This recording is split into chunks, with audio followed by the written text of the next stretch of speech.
I am recording this because sleep is no longer possible, and silence has become worse than screaming. If anyone ever finds this, if you're listening to this through headphones, alone, late at night, I need you to understand something before you decide whether to keep going. This isn't a story meant to scare you. It's a confession, a warning, and possibly an invitation. I used to believe places couldn't be evil, that buildings, landscapes, stretches of empty land were just inert backdrops for human cruelty. I was wrong. Some places are not passive. Some places watch. Some places remember. And some places are hungry. I didn't know that when I agreed to spend 6 weeks in Black Hollow. I didn't know it when I crossed the county line and the radio went dead mid-sentence, the host's voice stretching into a long, warbling distortion before collapsing into static. I didn't know it when my phone lost signal, or when the GPS rerouted me 3 times down roads that didn't appear on any map I checked later.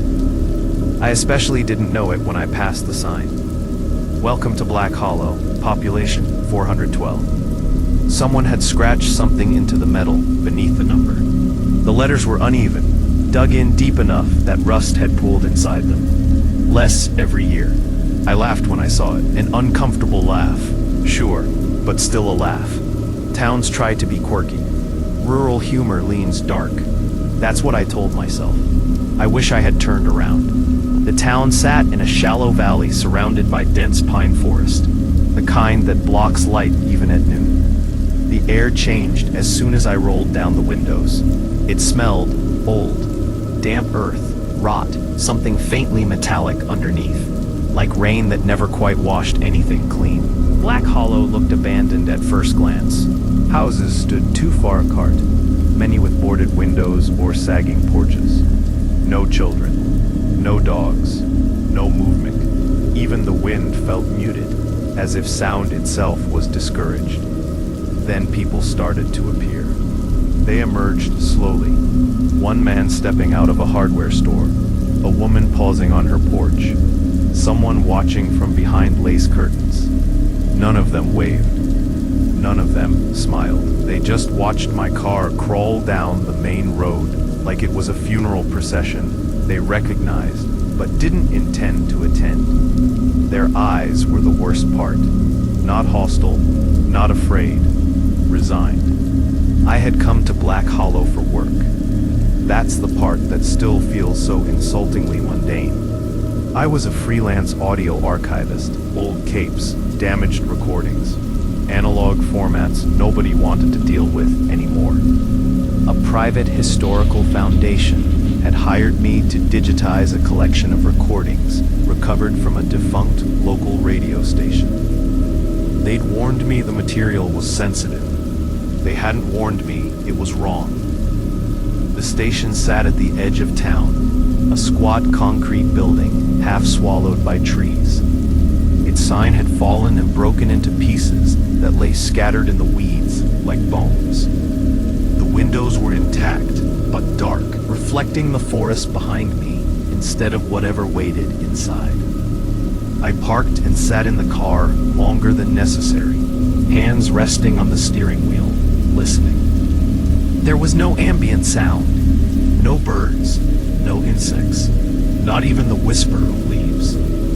Just silence so complete, it felt intentional.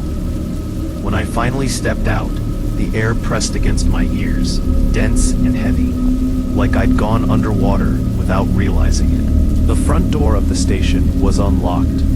Of course it was. Inside, the building smelled of dust, mildew, and ozone. Old electronics. The kind of smell that clings to your clothes long after you leave. The main studio was intact. Consoles, microphones, reels of tape stacked in labeled boxes along the wall. And written on the whiteboard behind the control desk, in thick black marker, were the words, "Do not play the night tapes." I stared at that message longer than I care to admit. I told myself it was a joke, a warning from a previous engineer trying to scare interns. Some local myth. Every town has one. That lie lasted until I noticed something else. The marker ink was fresh, not days old, not even hours, still glossy at the edges. I didn't leave. I wish I could say I left. Instead, I unpacked my equipment and started cataloging the tapes, one by one. Daylight faded without my noticing, the windows darkening until my reflection stared back at me from the glass. My own face looked unfamiliar there, washed out, tense, eyes darting every time a sound echoed through the building. Around 9 p.m., I found the box labeled Night Broadcasts. Every tape inside was unmarked. No dates, no names, just numbers scratched into the plastic casings. I hesitated, fingers hovering. Then I heard something, a sound drifting through the building, faint but unmistakable. Breathing, not mine, slow, rhythmic, close. I turned, heart hammering, expecting to see someone standing in the doorway. The room was empty. The breathing stopped the moment I acknowledged it, collapsing back into the suffocating silence that now felt like a threat instead of a comfort. I should have left then. Instead, with shaking hands, I loaded tape number 1 into the deck. When I pressed play, I expected static, or music, or nothing at all. What I heard was a voice, my voice, saying my name. And behind it, so quiet I almost missed it at first, something else was listening. I froze with my hand still hovering over the stop button, my name echoing in my ears long after the tape had gone silent. It hadn't been distorted. It hadn't sounded like an imitation or a clever splice. It was my voice as I hear it inside my own head, flat in places I never notice.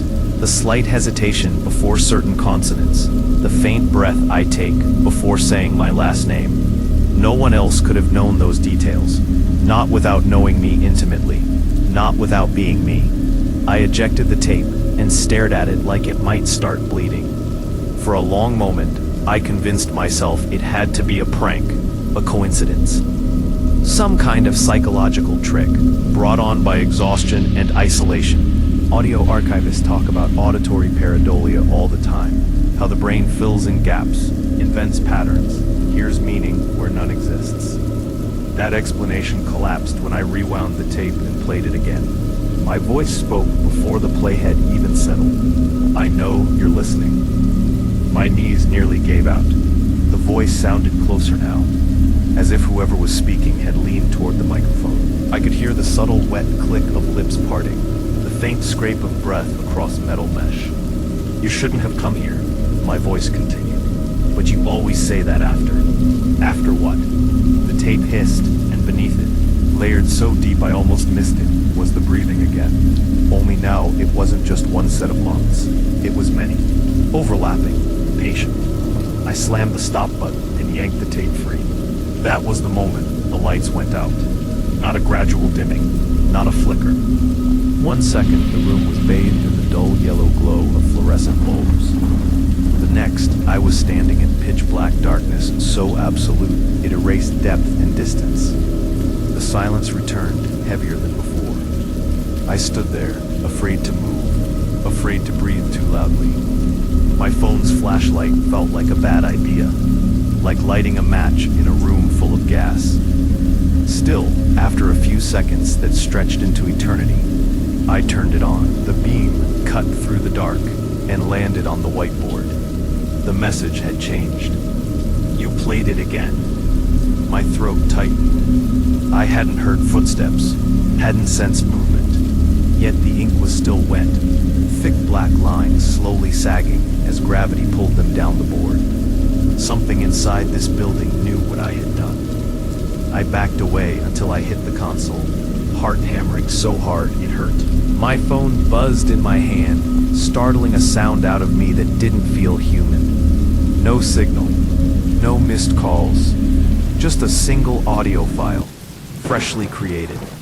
rec:001.wav. I didn't remember recording anything. Against every instinct screaming at me to run, I tapped the file. The recording opened with silence, then my breathing. Fast, uneven, panicked. I recognized the moment immediately. It was now. Then my voice spoke, trembling. If you're hearing this, it's already too late. Don't trust the tapes. Don't trust. A sound cut the words off. A low, resonant vibration that rattled my bones, even through the tiny phone speaker. It wasn't a voice. It wasn't an animal. It was something vast, reacting. The recording ended abruptly. I dropped the phone. The building groaned around me, a deep, structural moan, like something stretching after a long sleep. Dust drifted from the ceiling. Somewhere deeper in the station, metal scraped against concrete.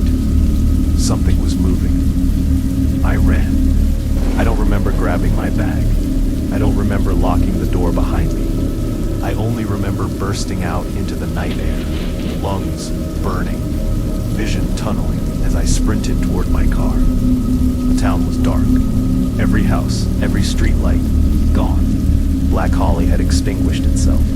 My headlights flicked on automatically as I tore down the main road, tires screaming in protest.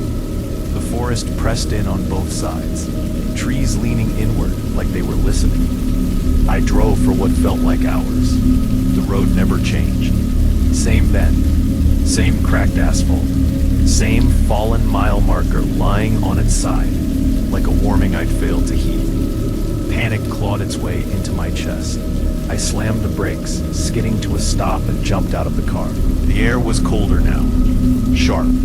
It smelled wrong, like wet stone and something ancient disturbed. My breath fogged in front of me, each exhale too loud in the unnatural quiet. That was when I heard the radio. My car radio, still playing. I hadn't turned it on. Static filled the speakers, punctuated by a low hum that vibrated through the metal frame. Then, slowly, a familiar voice emerged. "Good evening, Black Hollow." The voice was warm, calm, professional. The voice of a radio host. Tonight's broadcast is dedicated to our newest listener. My headlights flickered. I got back in the car, hands shaking, and reached for the volume knob. It resisted, turned on its own. "We don't get many new voices these days," the host continued. "Not ones that last." Behind the host's voice, I could hear something else. A crowd. Murmurs layered over one another, whispering in a language that scraped at my skull. Beneath it all, that same resonant vibration from the recording. "Closer now, pleased. Stay with us," the host said softly. "You're already part of the program." The forest began to move. Not swaying. Not rustling. SP leaning. Trees bent toward the road, bark splitting with wet organic cracks. Shadows pooled and stretched, crawling across the asphalt like spilled ink. I slammed my foot on the gas.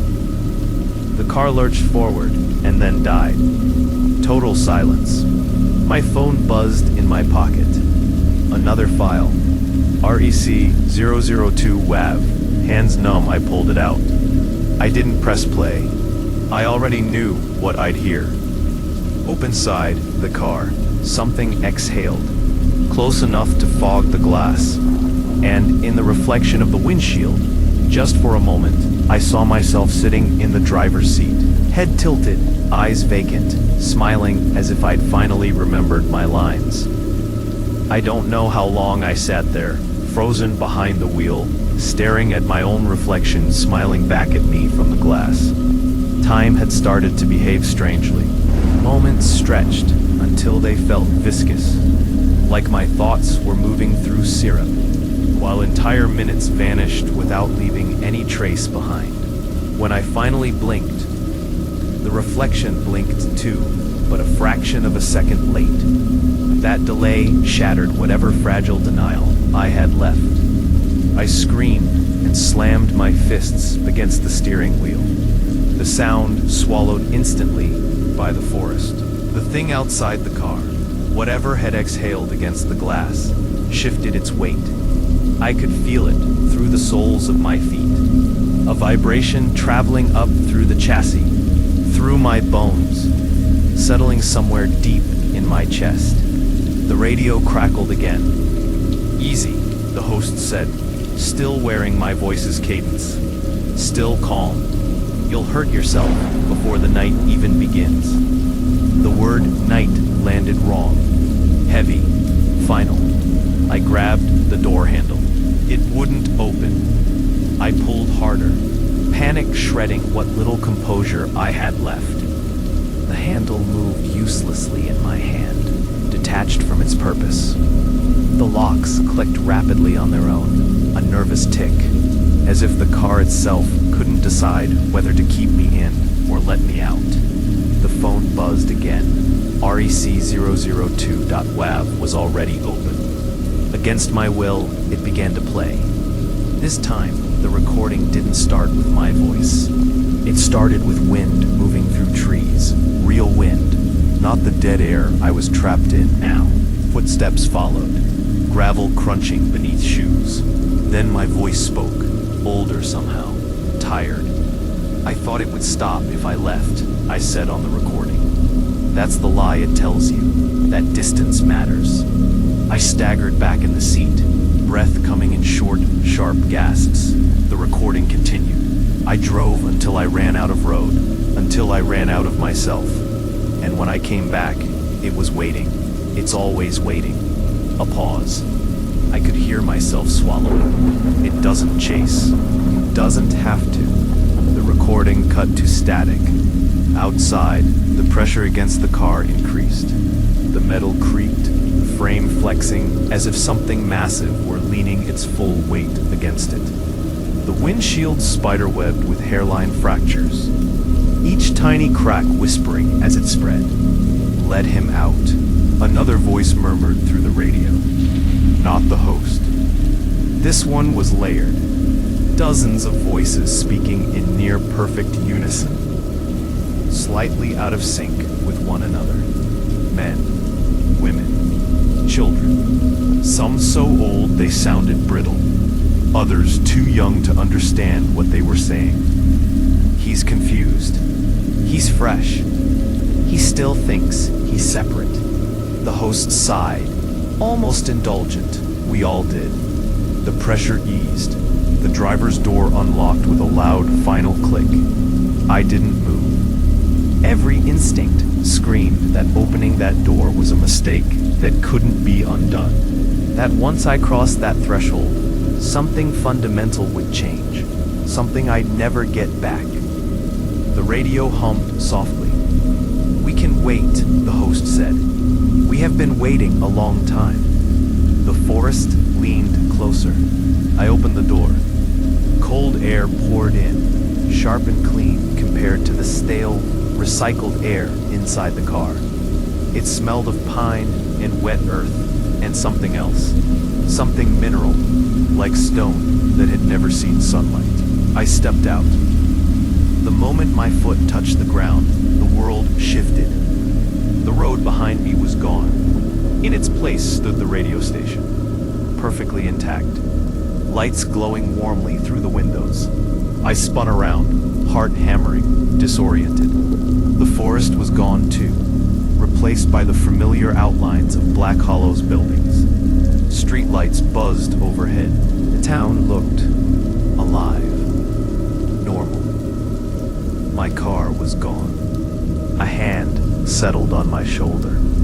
I screamed and stumbled forward, nearly falling, then turned to face whoever had touched me. It was a man in his late 60s, maybe 70s. Weathered face, kind eyes. He wore a flannel jacket and held a paper cup of coffee in one hand. Steam curled up into the cold night air. "Easy," he said gently. "You're safe. You're back."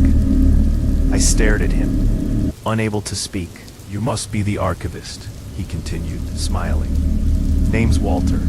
I run the station now, or what's left of it." He gestured toward the building behind us. "We were worried when you didn't come back before dark." Before dark. I looked up at the sky. Stars dotted the darkness. Real ones.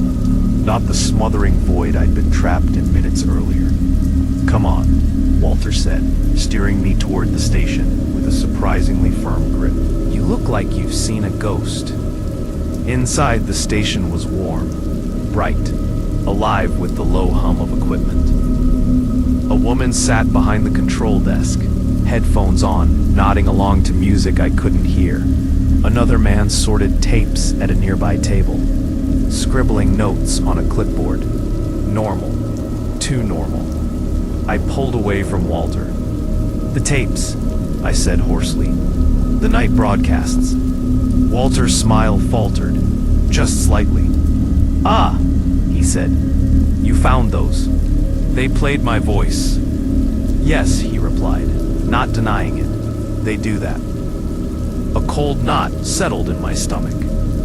"What is this place?" I asked. Walter sighed and set his coffee down. For the first time, he looked tired. "Black Hollow," he said, "is a receiver." I frowned. "A receiver for what?" He met my eyes. "For what listens back." He motioned for me to sit. Against my better judgment, I did.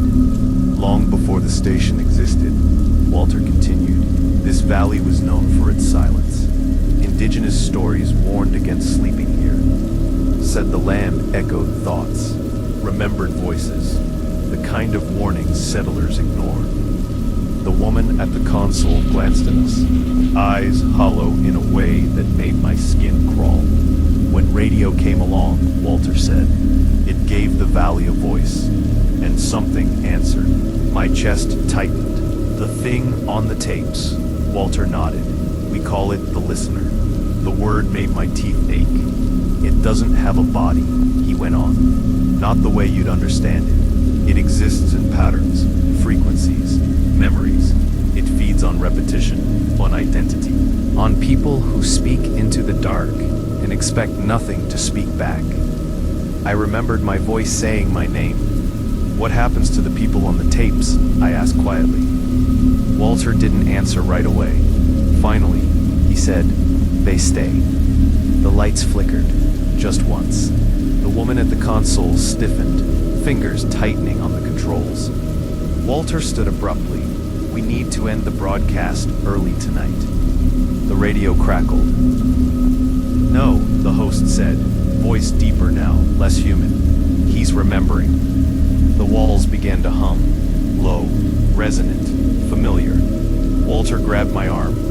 "You need to leave, now, before it finishes sinking to you." "Leave how?" I demanded. "There's no road." "There is," he said urgently, "but it only appears once." The hum grew louder. The air vibrated.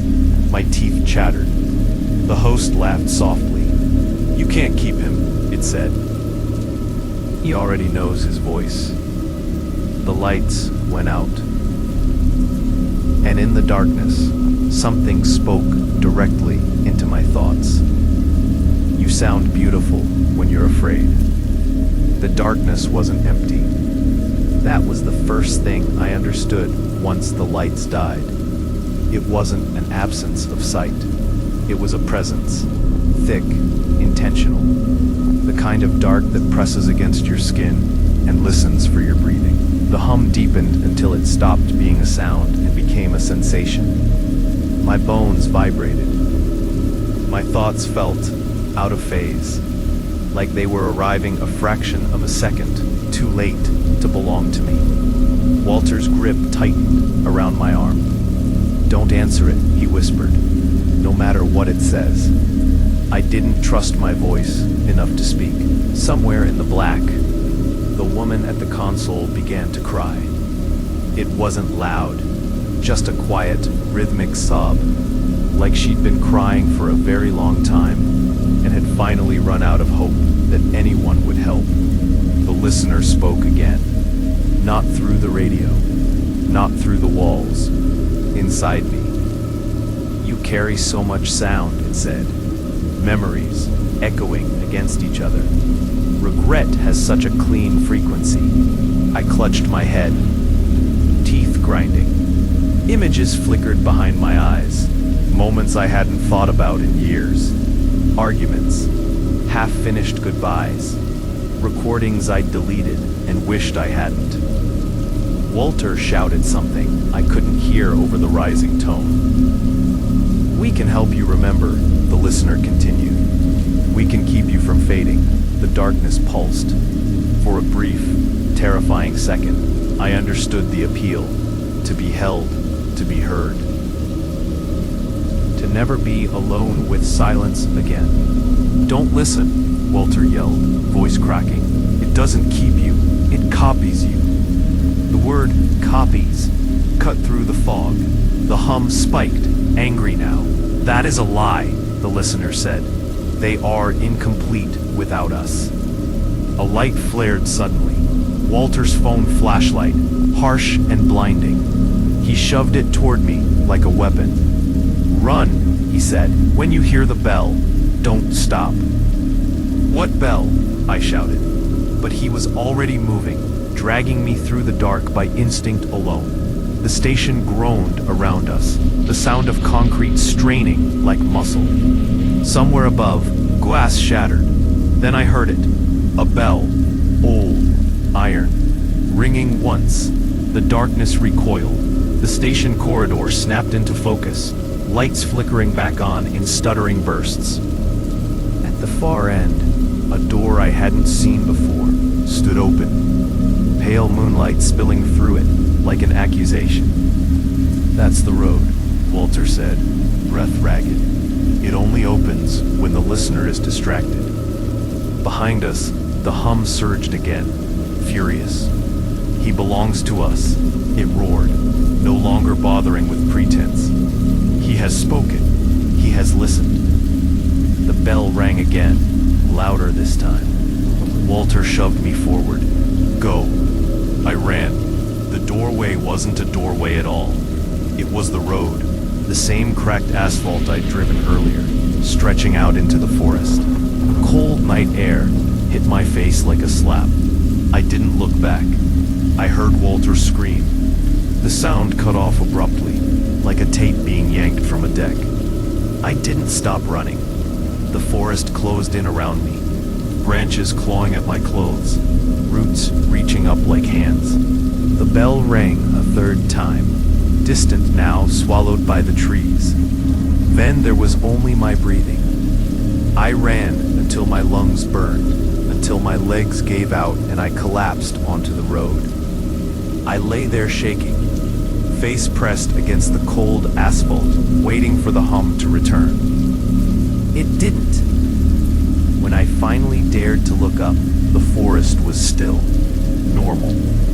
The road stretched ahead, winding away into darkness that felt empty. I laughed.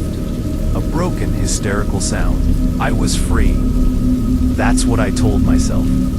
It took me hours to find my car, parked on the shoulder miles away from Black Hollow. Keys still in the ignition like I'd never left it. Dawn was breaking by the time I drove away, the town hidden behind fog that refused to lift. I didn't stop until I reached a city. I didn't sleep for 3 days. When I finally did, I dreamed of bells and breathing, and my own voice calling me back. I quit the job, deleted the files, smashed the external drive. I told myself I'd escaped clean. That lie lasted 6 months. It ended the night my phone buzzed with a new audio file. rec0197.wav. I hadn't recorded anything. Hands shaking, I pressed play. The recording was quiet at first. Then my voice spoke, calm and steady. "Good evening," I said. "If you're hearing this, you found us." Behind my voice, faint but unmistakable, a bell rang. And something ancient listened. I didn't scream this time. That terrified me more than anything else. I sat on the edge of my bed, phone resting in my open palm, listening to my own voice speak with a confidence I did not feel, and a certainty I did not remember earning. The room around me was dim, lit only by the glow of a streetlight filtering through the blinds. Cars passed outside. People laughed somewhere down the block. Life was going on. And yet, the recording continued. "We used to think silence was safety," my voice said. "We were wrong. Silence is just an unopened door." I slammed the phone face down on the mattress. The sound kept playing, not from the speaker, from the walls. The hum crept back into existence, subtle at first, vibrating through the bed frame, the floorboards, my ribs. I pressed my hands over my ears and rocked back and forth like a child, whispering no, no, no under my breath. The hum didn't care. I fled the apartment with nothing but my keys and the clothes I was wearing. The hallways smelled faintly of cleaning chemicals and old carpet. Normal. Safe. I took the stairs 2 at a time, heart pounding, expecting the lights to flicker, the air to thicken. Nothing happened. Outside, the city felt louder than I remembered. Engines, sirens, voices overlapping in a chaotic, comforting mess. I stood on the sidewalk shaking, trying to convince myself that the sound in my head was just adrenaline. Then I noticed something wrong with the noise. Every sound had a rhythm, not synchronized, nothing so obvious, but harmonized, like an orchestra warming up. The cadence of footsteps, the rise and fall of traffic. Even laughter seemed to curve toward the same invisible center, toward me. My phone buzzed again. I didn't look. I knew what I'd see. Rec 0198.wav. Rec 0199.wav. Rec 0200.wav. They were multiplying. I walked. Then I walked faster. Then I ran. I ducked into a crowded bar, the kind with sticky floors and loud music, where anonymity feels like armor. I ordered a drink I didn't taste, and sat with my back to the wall, watching people. They looked normal, too normal. A woman laughed at a joke I couldn't hear. A man checked his phone and frowned. Someone fed quarters into a jukebox that hummed but never quite started playing. The hum. It was everywhere now, braided into the music, woven through voices, riding the edges of sound like a parasite. I closed my eyes. "Don't answer it," Walter had said. But I hadn't answered anything. Had I? A hand touched my shoulder. I flinched violently, sloshing my drink. "Hey," a man said, palms raised. "Sorry, didn't mean to scare you." I nodded, heart racing. "It's fine." The words came out wrong, flattened. The man frowned. "You okay?" I opened my mouth to reassure him and heard something else speak at the same time. "Good evening." His eyes widened. The jukebox clicked on.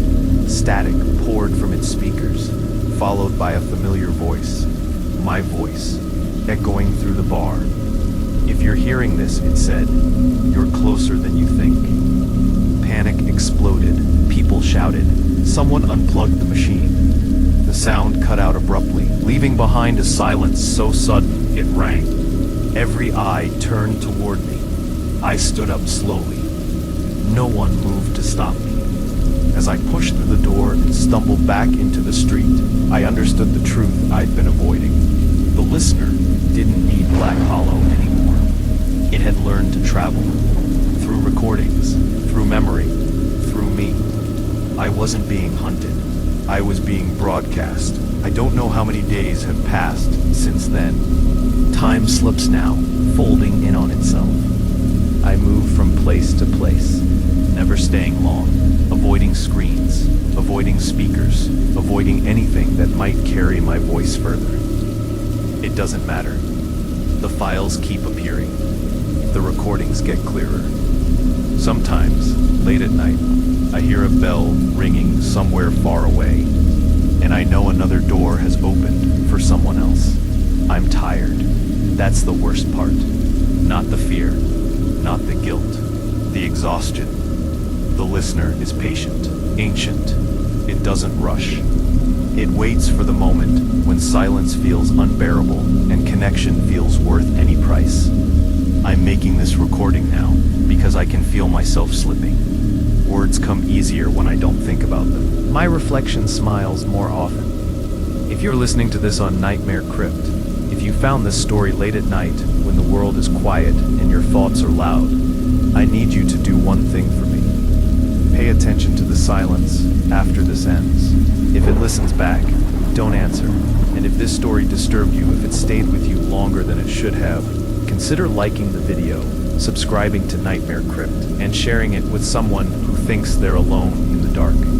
We're always broadcasting, and the listener is always tuned in. Good night.